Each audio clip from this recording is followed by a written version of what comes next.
Welcome back, Seekers of Wisdom, to day 23 of our 30-day Wisdom Quest Challenge. In our last session, we explored the profound and necessary power of silence and solitude. We learned to quiet the relentless noise of the external world, to step away from the shouting of the crowd, so that we could begin to hear the faint, authentic whispers of our own inner world. But this achievement, as vital as it is, opens the door to a new and even more fundamental question. Once the noise has faded and we are left in that quiet, sacred space with ourselves, what do we listen for? In the vast, open stillness we have cultivated, what serves as our guide? What is the instrument that shows us our true north? That keeps us on course when the winds of public opinion and the currents of social pressure threaten to push us adrift into a life that is not our own? Today, we embark on a quest to find that instrument. Imagine you are the captain of a magnificent ship, the vessel of your own life. You can have the strongest sails, the sturdiest hull, and a brilliant crew. But if you possess no rudder and no compass, you are not a captain. You are merely a castaway. You are at the mercy of every passing storm and every random current, forever in motion, but never making progress, forever busy, but never arriving at a meaningful destination. A life lived without an internal guidance system is a life of aimless drifting, a quiet tragedy of motion without meaning. Today, we learn how to forge that guidance system from the very essence of our own being. We are exploring the art of living in alignment with values, your personal compass. We will tell a story about a city lost in a perpetual fog and a young mapmaker who discovered that the only way to navigate the world is to first have the courage to map the terrain of your own heart. Our story takes place in the strange and melancholy city of Estraven, more commonly known by its unfortunate but accurate nickname, the City of Perpetual Fog. A thick, gray, and disorienting fog was a permanent feature of the city, a feature so constant, so utterly pervasive, that the citizens had long ago forgotten that a world without fog even existed. It was a physical manifestation of a deeper spiritual malaise. The fog muted all colors to shades of gray. It softened all edges into indistinct blurs, and it limited vision to no more than a few feet in any direction. Because of the fog, there were no landmarks, no vistas, and no horizons. The very concept of a direction was abstract and philosophical, a topic for dreamers, not for practical people. The citizens of Estraven navigated their lives not by any internal sense of direction, but by a series of external, unreliable cues.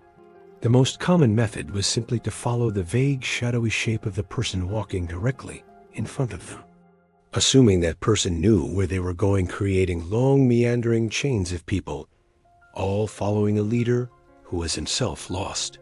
Another method was to drift toward the sound of the loudest noise, a boisterous festival in a hidden square, a heated argument erupting from a tavern, a charismatic speaker shouting promises into the mist, believing that the center of attention must surely be the center of importance. The third method was to be drawn to the brightest, most distracting lights that would occasionally pierce the gloom, the glittering but fleeting lights of new fads, the shimmering glow of material fashions, and the shallow flashing promises of instant happiness. The result of this life was a collective, low-grade, and pervasive dissatisfaction. The citizens were always in motion, but they felt deeply and profoundly lost.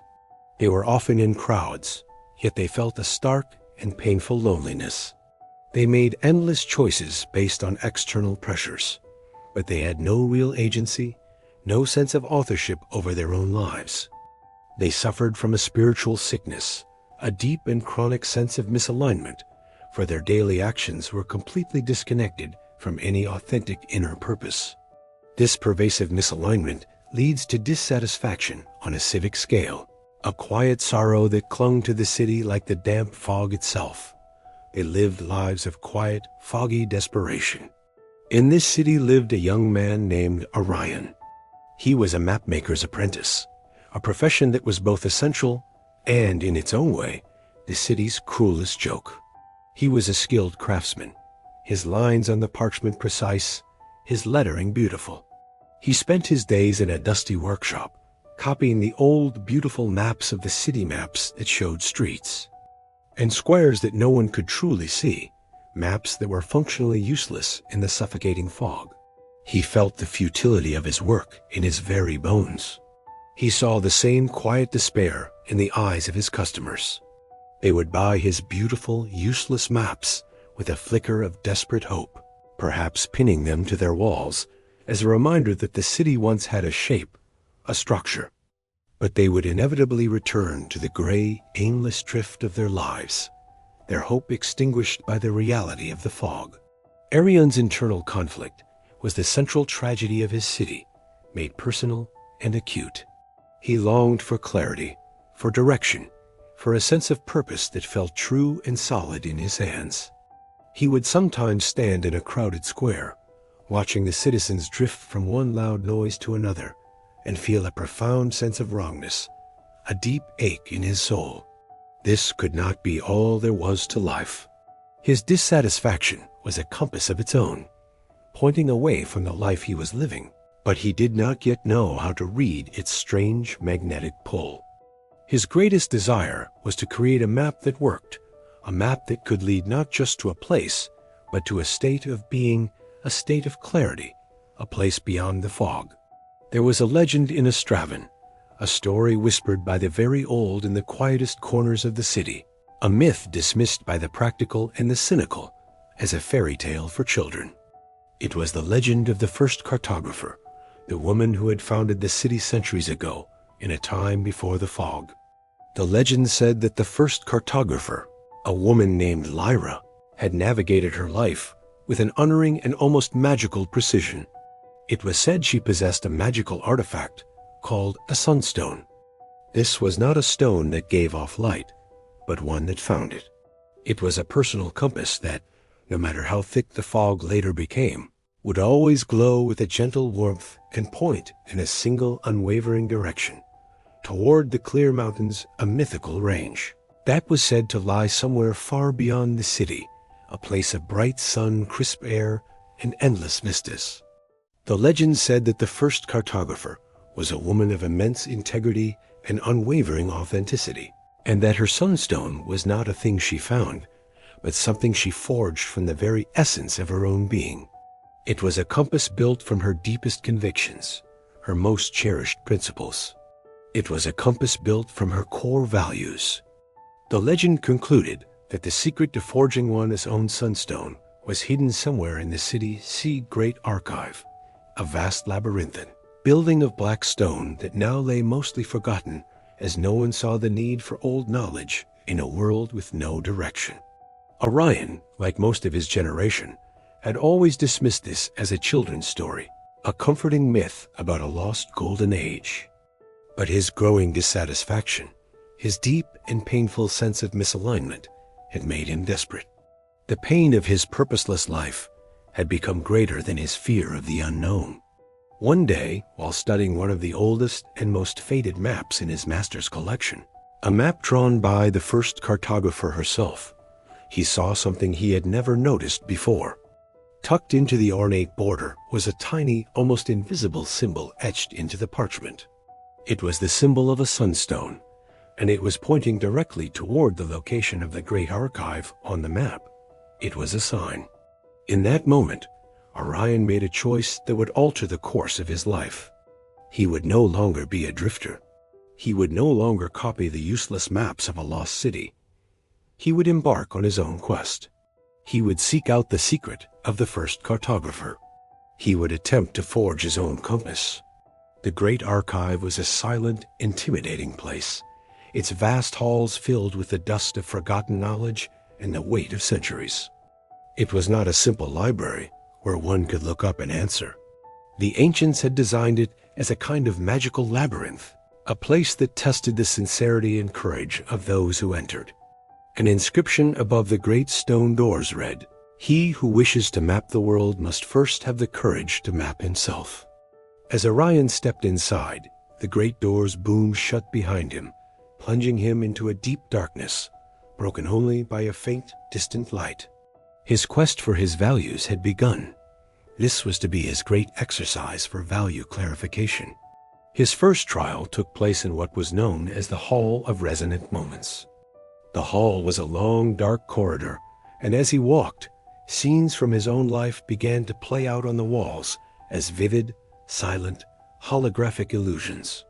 He saw himself as a young boy, completely and joyfully absorbed in painting a picture of a mythical beast, his hands and face covered in bright colors, the world outside his small room completely forgotten.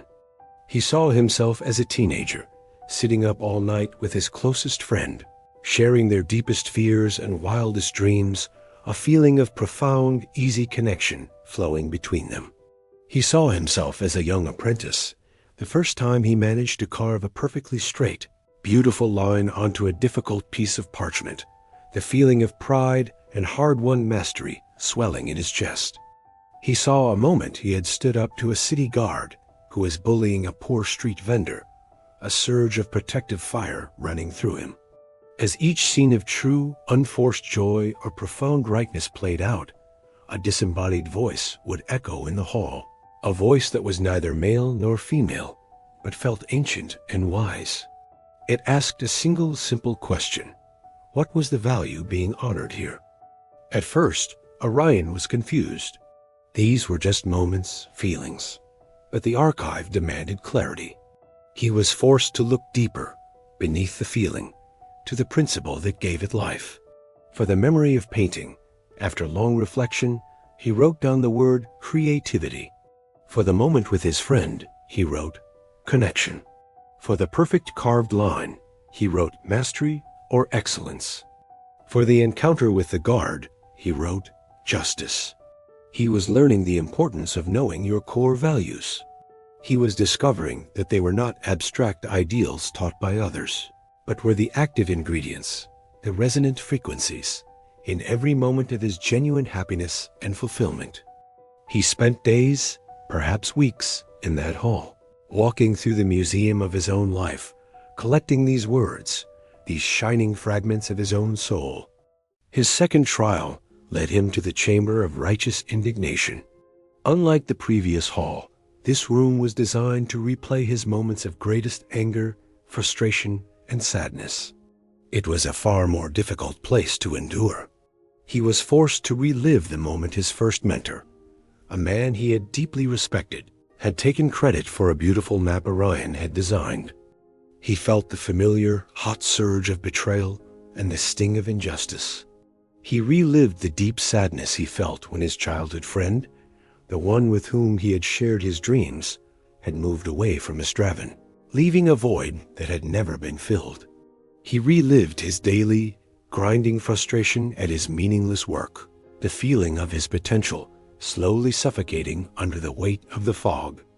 Again, the voice echoed, but this time it asked, what value was being violated here? This was a profound and startling revelation for Orion. He realized that his most painful emotions were not random afflictions.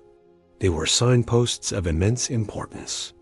They were the alarms that sounded when one of his core values was being trampled. The pain of the stolen credit pointed directly to his deep and unwavering value of honesty and recognition.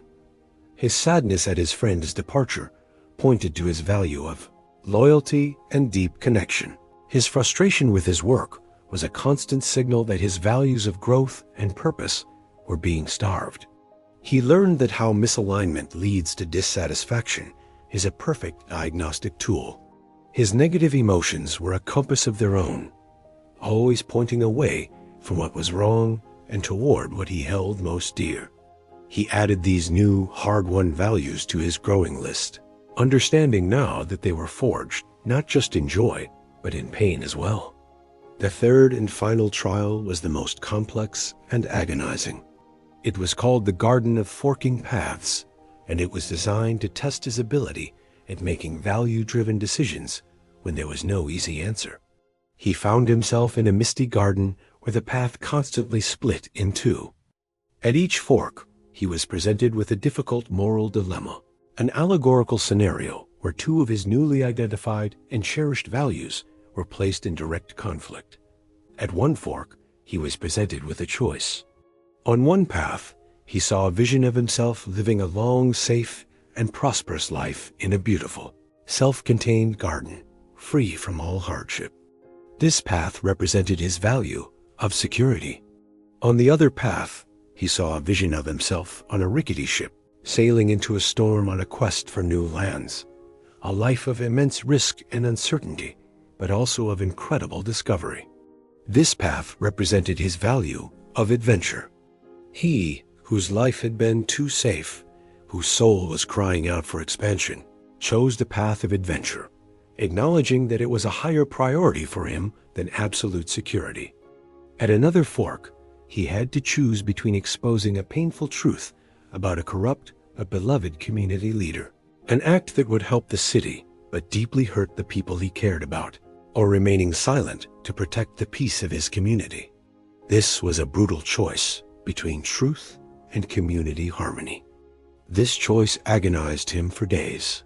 He walked a few steps down each imaginary path, feeling the consequences.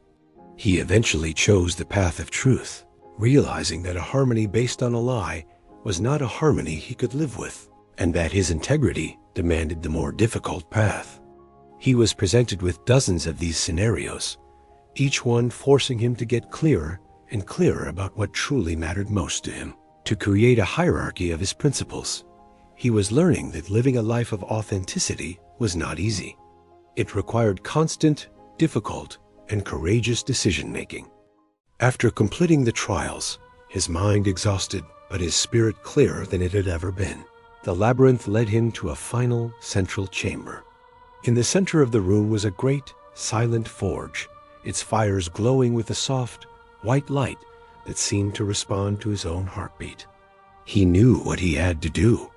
He took his now clarified and prioritized list of core values: creativity, connection, justice, honesty, adventure, growth, truth, and peace, which appeared before him as glowing, crystalline runes, each vibrating with its own unique frequency. One by one, he placed them into the heart of the forge. He did not need to work a bellows. The heat of his own earned conviction was enough. The runes melted down not into a chaotic mess, but into a single swirling mass of liquid, harmonious light. He poured this living light into a small, compass-shaped mold that lay waiting. It cooled instantly, and he held it in his hand. It was a beautiful, smooth, stone-like object that seemed to drink the light of the forge. In its center was a needle of pure, solidified light. He had done it. He had forged his Sunstone. He had created his personal compass. Orion left the great archive and stepped back out into the city. The fog seemed thicker than ever, the distracting lights brighter, the noises of the crowd louder and more insistent. This was the true test. He held his compass in his palm. The needle did not point north. It was still. He remembered the final inscription he had seen above the forge. This compass does not point the way. It only tells you if you are walking in your own. He thought of his values. He thought of his core value of growth. He decided to walk not toward the familiar marketplace, but toward the quiet, unexplored alleys at the edge of the city, a place he had always avoided. As he took his first step in that direction, a step of true alignment, the needle on his compass glowed with a warm, gentle light and swung to point directly in the direction he was walking. He took another step, and it grew brighter. He was learning to read it. The compass did not tell him where to go. It confirmed when he was moving in accordance with his own chosen principles. He came to a major crossroads. A large, cheerful crowd was heading left, toward a loud festival that promised free food and easy entertainment. The path to the right was quiet, uphill, and lonely. The temptation to follow the crowd, to be part of the easy energy, was immense. It was the old way of a Stravan. But he consulted his compass. He thought of the festival, of the fleeting pleasure and the inevitable emptiness that would follow, and the needle remained dark and still. He thought of the quiet, unknown path, and a feeling of calm curiosity, his value of adventure, arose in him. As he contemplated that path, the compass began to glow brightly, its needle pointing right. He had to make a conscious, value-driven decision. He turned his back on the crowd and began the lonely, uphill walk. As he walked, with every step he took in alignment with his chosen values, a strange and wonderful thing happened. The thick, perpetual fog around him began to thin. The more he acted with integrity, the clearer his path became. The journey was not about the fog clearing, so he could find his way. His way was the clearing of the fog. After a long walk, which took him far beyond the city's unofficial boundaries, he finally emerged from the fog completely and found himself on the sun-drenched slopes of the clear mountains. The air was crisp and clean, the sun was warm on his face, and from this vantage point, he could see for 100 miles in every direction. And he could see the city of Perpetual Fog below for what it truly was. A small, gray, contained valley, shrouded in a mist of its own making. He understood the great secret. The Sunstone did not possess any magic of its own. It was not a tool that could see through the fog. The compass was merely a mirror for his own inner clarity.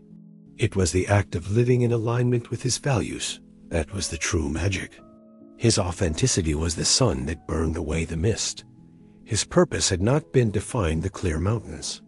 His purpose had been to become the kind of person who could live there. The resolution of Orion's story is that he became a new kind of mapmaker. He did not create maps of the winding, foggy streets of Astravan. He created maps of a different kind, maps of the inner world. He would return to the edge of the fog, where the lost and dissatisfied citizens drifted, and he would tell them his story. He would speak of the great archive and the possibility of forging their own compass. He did not give them his map. He did not tell them which values to choose, for he knew that each compass must be unique.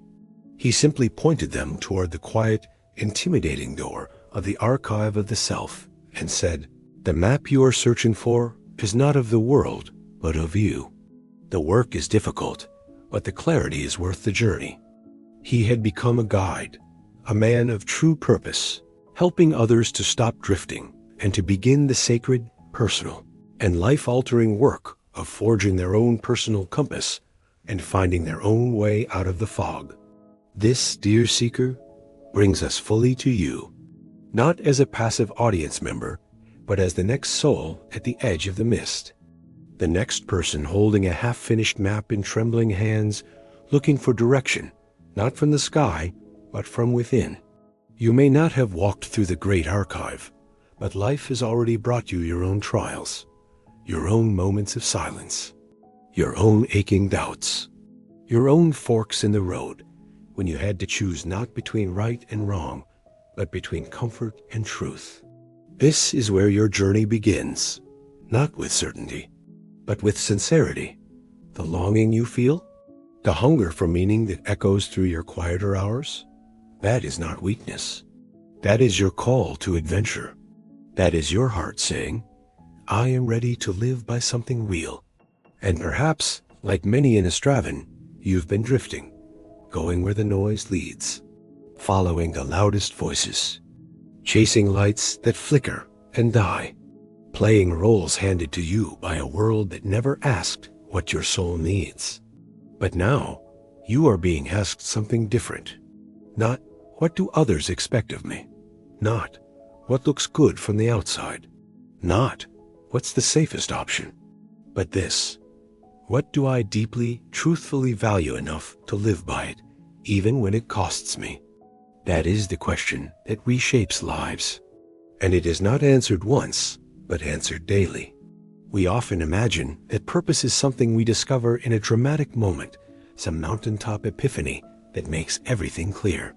But more often, purpose is something we remember, slowly, through the steady uncovering of what has always been true. So let us begin that remembering. Return for a moment to your own hall of resonant moments. See yourself at 5, at 12, at 20. See the small acts of honesty, the flashes of creativity that lit you up, the laughter that left you breathless, the decisions you made that felt quietly but unmistakably right. Those moments were not accidents. They were clues. What values were alive in them? What principles were dancing beneath your joy? And now, the harder turn. Step gently into the chamber of righteous indignation. Revisit the wounds you carry, not to relive the pain, but to listen to it. That betrayal that still stings? It points to a value that matters deeply to you, perhaps trust or fairness or loyalty. That job that drained your spirit?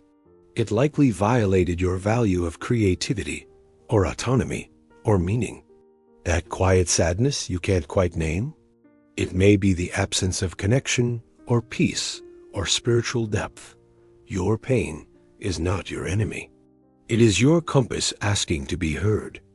And once you begin to see these patterns, not just as random experiences, but as signals, you begin to gather the raw material for your own Sunstone. Not a polished, marketable mission statement, but a rough, radiant truth. This is what I stand for. This is what matters. This is who I am when I am not performing. And when you begin to live from that place, something profound begins to happen. Your no becomes sacred. Your yes becomes rooted.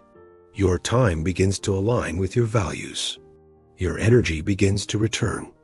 And your life begins to make sense, not in a logical way, but in a soulful, cellular way. The fog does not vanish overnight, but it begins to thin. Because when your internal world finds coherence, your external world follows. And now, the challenge becomes, can you keep listening to that compass when the world pulls you back into the crowd? Because it will. It will offer you comfort in exchange for authenticity. It will tempt you with applause instead of alignment. It will sell you certainty at the cost of your soul. And yet, there will also be days when you stand at a fork in your own life. A decision that feels uncomfortable, but true. A conversation you know you must have. A chapter you know you must end. A leap you know you must take. And your compass will glow, not with fireworks, but with a quiet, steady warmth. It will say, this is the direction of your becoming. And if you listen, even just once, you will never forget that feeling. You will crave it. You will begin to chase alignment the way others chase approval. Because there is no thrill more electric, no peace more grounding than walking in integrity with yourself. Even when the road is uphill, even when others don't understand, even when it's messy, uncertain, and slow, especially then. Because living in alignment isn't about perfection, it's about returning. Returning to yourself after each distraction. Returning to your compass after each detour. Returning to your values after each compromise. And that return is the real revolution. It's what the world needs now more than ever. Not louder opinions, not more noise, but more people whose lives hum with authenticity. More people whose presence is a map. More people like you who have the courage to ask, what do I value enough to shape my life around it? So tonight, if this message resonates, pause. Take a notebook, a quiet moment, a deep breath. Write down your moments of joy. Write down your moments of pain. Name the values beneath them. Circle the ones that show up again and again. You don't need a dozen. You don't need them to be poetic. You just need them to be true. These words are your compass ingredients. And if you take this seriously, if you return to this practice again and again, you will begin to notice. You no longer ask, what should I do?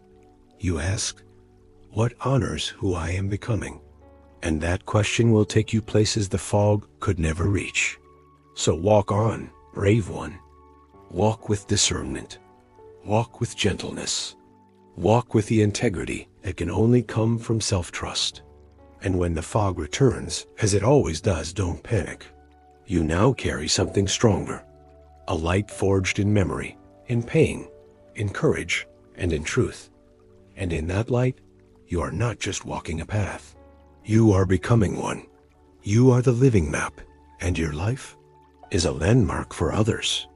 We'll see you tomorrow for day 24 of the Wisdom Quest Challenge. But until then, hold fast to what matters. Honor the compass you are crafting, and trust that the clearer you become inside, the more the world around you will begin to clear as well. Your compass is lit. Now follow it home.